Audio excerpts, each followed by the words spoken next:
సుమన్ టీవీలో మీ business promotions కోసం ఈ కింది నెంబర్ను సంప్రదించగలరు.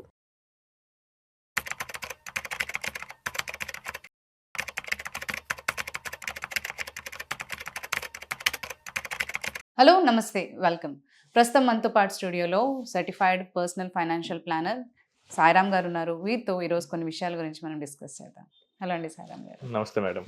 యా సో యాక్చువల్లీ అందరూ ఎక్కడ విన్నా కానీ స్కీమ్స్ గురించి ఎక్కువ మాట్లాడుతూ ఉంటారు. మ్యూచువల్ ఫండ్స్ ప్లానింగ్ వచ్చేసప్పటికి ఎక్కువగా స్కీమ్స్ గురించి మాట్లాడుతూ ఉంటారు. మీరు ఎప్పుడు అసెట్ అలొకేషన్ గురించే ఎక్కువగా చెప్తూ ఉంటారు. అంటే మ్యూచువల్ ఫండ్స్లో మనము ఇన్వెస్ట్ చేసేటప్పుడు ఎంత అవసరం అంటారు? అసలు అసెట్ అలొకేషన్ ఎంత రోల్ ప్లే చేస్తుంది అంటారు? సో అసలు ముందు అసెట్ అలొకేషన్లో అసెట్ అంటే ఏంటో చూద్దాం. అసెట్ అంటే ఒక కేటగిరీ ఆఫ్ ప్రాపర్టీ ఉంటుంది. సో మనకి మెయిన్గా 4 టైప్ ఆఫ్ అసెట్స్ ఉన్నాయి ఇన్వెస్ట్ చేయడానికి ఇండియాలో. సో ఫస్ట్ ఇది రియల్ ఎస్టేట్. సో అది అందరికీ తెలిసిందే, ప్రాపర్టీ, ప్లాట్స్, ల్యాండ్స్ ఇవన్నీ. నెక్స్ట్ కమోడిటీస్ అంటాం. వీటిలో గోల్డ్, సిల్వర్, అగ్రికల్చర్, క్రాప్స్ ఇవన్నీ వస్తూ ఉంటాయి. రైట్. సో ఇవి కమోడిటీస్ కింద వస్తుంటాయి. చాలామంది అనుకుంటారు క్రాప్స్ ఇవి ఏంటి ఇన్వెస్ట్మెంట్కి వాడతారని. మీకు ఫ్యూచర్ మార్కెట్స్లో చిల్లీస్ వీటిని కూడా ట్రేడ్ చేస్తారు. సుగంధ ద్రవ్యాలు వీటన్నిటిని ఫ్యూచర్ మార్కెట్లో ట్రేడ్ చేస్తూ ఉంటారు. Crude oil. సో ఇవన్నీ కమోడిటీస్ కింద వస్తూ ఉంటాయి. నెక్స్ట్ వచ్చేసరికి ఫిక్స్డ్ ఇన్కమ్, అంటే మన ఎఫ్డీస్, బాండ్స్ ఇవన్నీ ఫిక్స్డ్ ఇన్కమ్ కింద వస్తాయి, మనం వేరే వాళ్ళకి ఇచ్చిన loans. The fourth one is the equity, అంటే కంపెనీలో మనం షేర్ హోల్డర్గా ఉన్నప్పుడు ఈక్విటీ అనేది మనకి వస్తుంది. Okay okay. సో ఎవరు ఎక్కడ ఇన్వెస్ట్ చేసినా మెజారిటీ 99% ఆఫ్ ది ఇండియన్స్ ఈ నాలుగిట్లోనే ఇన్వెస్ట్ చేస్తారు. ఓన్లీ ఒక 1% కొంచెం కరెన్సీ వాటిలోనూ, బిట్ కాయిన్ లాంటి వాటిలో ఇన్వెస్ట్ చేస్తారు. కాబట్టి మనకి తెలుగు స్టేట్స్కి మెయిన్గా ఇది మాట్లాడుతున్నాం కాబట్టి దాన్ని ఎలిమినేట్ చేస్తున్నాం. రైట్. సో మనకి ఏంటంటే యుఎస్లో ఒక ఫేమస్ రీసెర్చ్ జరిగింది మేడం. సో బ్రిసన్ అండ్ హుడ్ వాళ్ళు చేసిన రీసెర్చ్ ప్రకారం ఒక లాంగ్ టర్మ్ పోర్ట్ఫోలియో రిటర్న్స్ వాళ్ళు యావరేజ్ తీసుకున్నారు. ఓకే. ఇది లేట్ 1980s జరిగింది. So long term portfolio returns వాళ్ళు తీసుకొని దాన్ని పరిశోధన చేస్తే తేలింది ఏంటంటే 90% ఆఫ్ ది రిటర్న్ వాళ్ళ పోర్ట్ఫోలియో అసెట్ అలొకేషన్ వల్ల మాత్రమే వచ్చింది. ఓన్లీ 10% మాత్రమే వాళ్ళ వివిధ కారణాల వల్ల వాళ్ళు చేసే రీసెర్చ్ వల్ల వచ్చింది. ఓకే. సో దీని అర్థం ఏంటంటే no matter which AMC we select, which scheme we select, will finally end up with the portfolio asset allocation return. So ఇప్పుడు ఏంటంటే ఇది ఆల్రెడీ ప్రూవెన్ రీసెర్చ్. దీనికి తోడుగా వ్యాన్గార్డ్ రీసెర్చ్ కూడా long term portfolio asset allocation వల్లే మనకి majority returns వస్తాయని కూడా చెప్పింది. సో ఈ ప్రూవెన్ రీసెర్చెస్ ఉండగా మనం ఎంత ఎక్కువగా ట్రై చేసినా కానీ లాంగ్ టర్మ్కి వచ్చేసరికి మనం అసెట్ అలొకేషన్ దాటి ఎక్కువ రిటర్న్స్ జనరేట్ చేయలేము. ఓకే. సో అంటే ఇప్పుడు ఏంటంటే మనం ఎంత హార్డ్గా చేసి ఎక్కువ పెద్ద పెద్ద సిస్టమ్స్ పెట్టేసి అది చేసి ఇది చేసి పెద్ద రీసెర్చ్ చేసి మనం బెస్ట్ స్కీమ్ని ఐడెంటిఫై చేసిన లాంగ్ టర్మ్కి వచ్చేసరికి ఆ మేజర్ అసెట్ క్లాస్ ఇచ్చే రిటర్నే మనకు వస్తుంది. రైట్. సో చాలామంది అనుకుంటారు నాకు చాలా ఎక్కువ రిటర్న్స్ వచ్చాయి నా స్కిల్ వల్ల అనుకుంటారు. అది స్కిల్ వల్ల కాదు మీరు, ఆ అండర్లయింగ్ అసెట్ వల్ల రిటర్న్ వస్తుంది. ఓకే. చాలామంది ఏంటంటే మ్యూచువల్ ఫండ్లో రిటర్న్ సంపాదించాలనుకుంటారు, బట్ అది ఈక్విటీ ఇచ్చిన రిటర్న్. కొంతమందికి రియల్ ఎస్టేట్లో పెరుగుతుంది, అది రియల్ ఎస్టేట్ ఇచ్చిన రిటర్న్. సో ఆ అండర్లయింగ్ ఎసెట్ ఇచ్చే రిటర్నే వాళ్ళ టోటల్ పోర్ట్ఫోలియో రిటర్న్. సో దాన్ని మర్చిపోయి ఎంత ఎక్కువ రీసెర్చ్ చేసినా కానీ యూజ్ ఉండదు. రైట్. అండ్ మీకు సింపుల్గా ఎగ్జాంపుల్ చెప్తాను.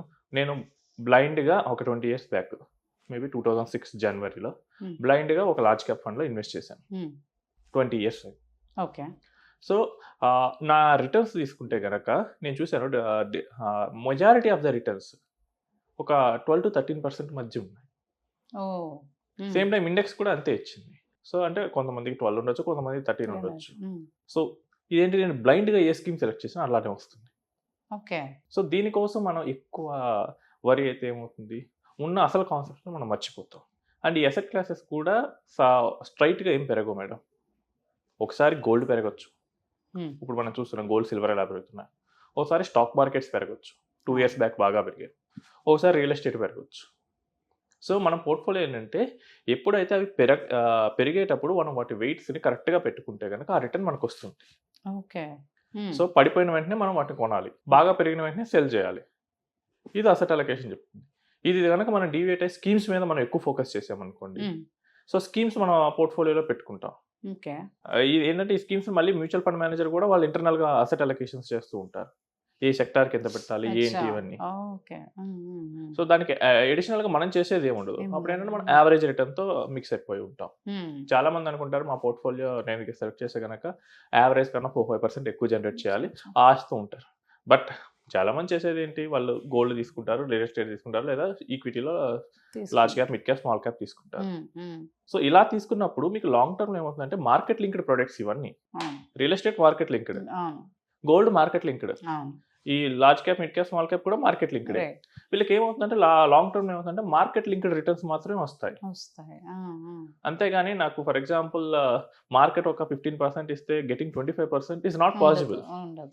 అది ఎప్పుడు పాసిబుల్ అవుతుందంటే నేను సింగిల్ స్టాక్ మీద కాన్సన్ట్రేట్ చేశాను, లేదా నేను సింగిల్ ప్లాట్ మీద కాన్సన్ట్రేట్ చేశాను. నాకు కనుక లక్ బాగుంటే నాకు అప్పుడు మంచి రిటర్న్ వస్తుంది. సో మనకి ప్రపంచంలో చూస్తే కనుక I think Apple is the only company that grow 40% year on year. So ఇప్పుడు నేను యాపిల్ మీద బెట్ పెట్టాను, నాకు పెరుగుద్ది. బట్ అట్లా అని అన్ని కంపెనీస్ మీద అలా చేయలేము. చాలా కంపెనీస్ ఇన్వెస్టర్స్ అనే వెల్త్ డిస్ట్రాయ్ చేస్తుంది, చాలా ఉన్నాయి. లేదు నేను శిల్పారామన్ దగ్గర ఒక 25 years బ్యాక్ ల్యాండ్ కొన్నాను, అది ఫ్యూ ల్యాక్స్లో ఉంటుంది, ఇప్పుడు క్రోర్స్లో ఉంది. సో అలా సింగిల్ స్టాక్స్లో అయితే కనుక మీరు ఎక్కువ రిటర్న్ అనేది సాధించుకోవచ్చు. బట్ ఎప్పుడైతే మీరు డైవర్సిఫైడ్ పోర్ట్ఫోలియోస్ వైపు వెళ్తున్నారో, మీకు వెల్త్ ఎక్కడైతే 2-3 అసెట్ క్లాసెస్ మీద డైవర్సిఫై అవుతుందో, మీకు మార్కెట్ని దాటి అబోవ్ రిటర్న్స్ జనరేట్ చేయడం దాదాపు అసాధ్యం. మన తెలుగు స్టేట్స్లో నేను చూస్తాను వాళ్ళ పోర్ట్ఫోలియో రిటర్న్స్ అన్ని రియల్ ఎస్టేట్ రిటర్న్స్కి లింక్ అయి ఉంటాయి. నా దగ్గరకు వచ్చే అందరూ రిటైల్ ఇన్వెస్టర్స్ ఏంటంటే ఒక 6-7 ప్రాపర్టీస్ ఉంటాయి, ఏదర్ హౌసెస్ రూపంలో కానీ స్థలాలు చోట్ల ఇలా డిఫరెంట్ ఉంటాయి. వాటి వాల్యూ వచ్చేసరికి కనీసం 3-4 crores యావరేజ్ ఉంటుంది. గోల్డ్, ఎల్ఐసి పాలసీస్, ఫిక్స్డ్ డిపాజిట్లు ఒక 50 లక్షల నుంచి ₹1,00,000 మధ్య ఉంటాయి. మ్యూచువల్ ఫండ్స్ ఏంటంటే 20-50 lakhs మధ్య పెడుతూ ఉంటారు. కొంతమంది తక్కువలో ఉన్నప్పుడు 20 పెడతారు, కొంతమంది ఆల్రెడీ ఎక్స్పీరియన్స్ చేసిన వాళ్ళు కొంచెం ఎక్కువ అయ్యి 50 lakhs యావరేజ్ కేసు. సో వీళ్ళు ఇప్పుడు కనుక ఈ 20-50 lakhs మీద ఎక్కువ ఫోకస్ చేశారనుకోండి, రియల్ ఎస్టేట్ రిటర్న్ ఇవ్వకపోతే వీళ్ళ టోటల్ నెట్వర్త్ ఏమైనా పెరుగుద్దా? రియల్ ఎస్టేట్ అనేది 3 crores ఉంది, ఇదే జస్ట్ 20 lakhs లేదా 50 lakhs. సో అది మర్చిపోతారు చాలా మంది. సో అందుకనే నేను అసెట్ అలొకేషన్ గురించి మాట్లాడతాను. మీ దగ్గర ఏ అసెట్ క్లాస్ ఎక్కువగా ఉంది దాన్ని బట్టే మీ పోర్ట్ఫోలియో రిటర్న్ ఎక్కువ ఉంటుంది. అలా కాకుండా నా దగ్గర తక్కువ ఉన్న అసెట్ క్లాస్ మీద నేను ఎక్కువ రీసెర్చ్ చేస్తే ఏమవుద్ది, అంత వెయిన్. బికాస్ నాకు 100 రూపీస్లో 5 రూపీస్ 4 రూపీస్ వెయిటేజ్ ఉన్న దాని మీద నేను ఎక్కువ రీసెర్చ్ చేస్తా, టైం ఎక్కువ స్పెండ్ చేస్తా, అది చేస్తా, దట్ డజంట్ జనరేట్ ఎక్కువ రిటర్న్. బికాస్ మీ దగ్గర 80%-90% రియల్ ఎస్టేట్ ఉంది, దాని మీద ఎక్కువ రీసెర్చ్ చేయండి కావాల్సి వస్తే, అది మీకు ఎక్కువ రిటర్న్ జనరేట్ చేస్తుంది. మీకు ఇప్పుడు స్క్రీన్ మీద నేను ఒకటి చూపిస్తున్నాను. సో ఇదేంటంటే లాస్ట్ 10 years నుంచి డైవర్సిఫైడ్ ఈక్విటీ స్కీమ్స్ యొక్క రిటర్న్స్. సో మీరు ఇప్పుడు చూసినట్లయితే కనుక బాటమ్ వచ్చేసరికి లార్జ్ క్యాప్ నిఫ్టీ ఇండెక్సెస్ ఉన్నాయి, అండ్ టాప్ వచ్చేసరికి కాంట్రా ఫండ్ ఉంది. ఇవన్నీ అవుట్లయర్స్, సో వీటిని తీసేద్దాం. సో ఇవి తీసేసి మిగతా కనుక మీరు చూసినట్లయితే కనుక most of the schemes are getting return between 14-16%. So ఇప్పుడు 14-16%, 2% తేడా. దీని మీద నేను ఎక్కువ తలబాదుకొని రీసెర్చ్ చేసి ఏమవుతుంది, ఎంత చేసినా అదే సేమ్. 4-5 కేటగిరీలు ఉన్నాయి. నేను బై కళ్ళు మూసుకుని ఒకటి పిక్ చేసినా కానీ ఆ 15% రేంజ్లో ఉండడానికి ఎక్కువ ఛాన్స్ ఉంటుంది. అంటే 10 years బ్యాక్ 2016 జనవరిలో కూర్చొని 2025 డిసెంబర్ చివరి కల్లా నాకు Contra fund is maximum return generating category అని ఎవరైనా అనుకోగలరా? అసలు ఆ టైంలో కాంట్రా ఫండ్ నెగిటివ్ రిటర్న్స్ ఇచ్చాయి. అవి 2020 వరకు ఆ నెగిటివ్ రిటర్న్స్ కంటిన్యూ అయ్యాయి. సో ఇట్స్ నాట్ పాసిబుల్ అండి. మార్కెట్స్ మనం అనుకున్నట్లు ఉండవు, లాట్ ఆఫ్ ఎక్స్టర్నల్ ఈవెంట్స్ దాన్ని చేంజ్ చేస్తూ ఉంటాయి. సో అందుకనే మనం ఈ కేటగిరీస్ మీద, స్కీమ్స్ మీద బెట్ చేయటం మానేసి మనం అసెట్ అలొకేషన్ ప్యాటర్న్ మీద చేస్తే బాగుంటుంది.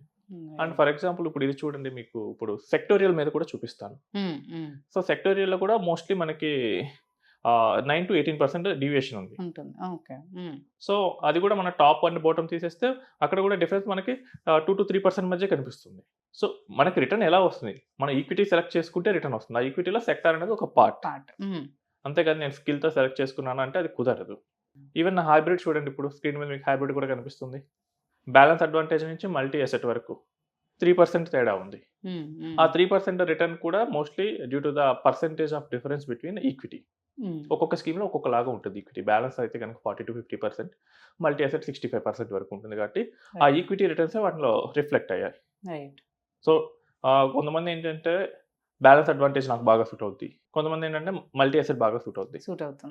బట్ అది ఎందుకు సూట్ అవుతుంది, మీకు 3 అసెట్ క్లాసెస్ మీకు కావాలంటే మల్టీ అసెట్ తీసుకోవాలి, సేఫ్టీ కావాలంటే మల్టీ అసెట్ తీసుకోవాలి. దాన్ని మర్చిపోయి నాకు ఎవరో యూట్యూబర్ చెప్పారు, so the top banks based balance advantage scheme ఉంది. సో ప్రైవేట్ బ్యాంక్లో టాప్ ఉంది, దాని బేస్డ్ బ్యాలెన్స్ అడ్వాంటేజ్ స్కీమ్ ఉంది. రైట్. అది చాలా మంది యూట్యూబ్ ఆర్టికల్స్లో గూగుల్స్లో చాలా మంది అయితే దాని గురించి మంచిగా రాస్తారు. అది బెస్ట్ అని కొనిపెడితే ఎలా, అది మీకు ఎందుకు సూట్ అవుతుంది, అదంతా మీరు ఆలోచించుకోవాలి. ఆలోచించాలి. అవును. సో ఇన్ సింపుల్గా చెప్పాలంటే కనుక ఈవెన్ ఇప్పుడు డెట్ కూడా చూడండి మీకు ఇప్పుడు. సో లీస్ట్ వచ్చేసరికి 6% యావరేజ్ ఉంది, టాప్ వచ్చేసరికి 7% ఉంది లాంగ్ టర్మ్. అల్ట్రా షార్ట్ ఇవేమో 6% రిటర్న్ ఇచ్చాయి. ఇదేంటి 10 years ఓవర్ ద పీరియడ్ మీద. ఓకే. ఈ 1% కోసం మీరు ఎంత టైం వేస్ట్ చేస్తారు? దాని బదులు మీరు ప్రొఫెషనల్కి ఇచ్చేస్తే he will manage everything. He will buy when the asset class is cheaper. He will sell when the asset class is costly. Just basic మనకి ఎకనామిక్స్ రూల్ అదే. రైట్. మనకి ప్రాఫిట్ ఎప్పుడు వస్తుంది? తక్కువలో కూడా ఎక్కువలో అమ్మితే వస్తుంది. కరెక్ట్. అసెట్ అలొకేషన్ అదే చెప్తుంది. Okay. In simple mutual funds are చాలా సింపుల్ ప్రొడక్ట్స్. దాన్ని కాంప్లెక్స్ చేయొద్దు. మీరు ఎంత కాంప్లెక్స్ చేయాలనుకుంటే అంత రిటర్న్స్ తగ్గిపోతాయి.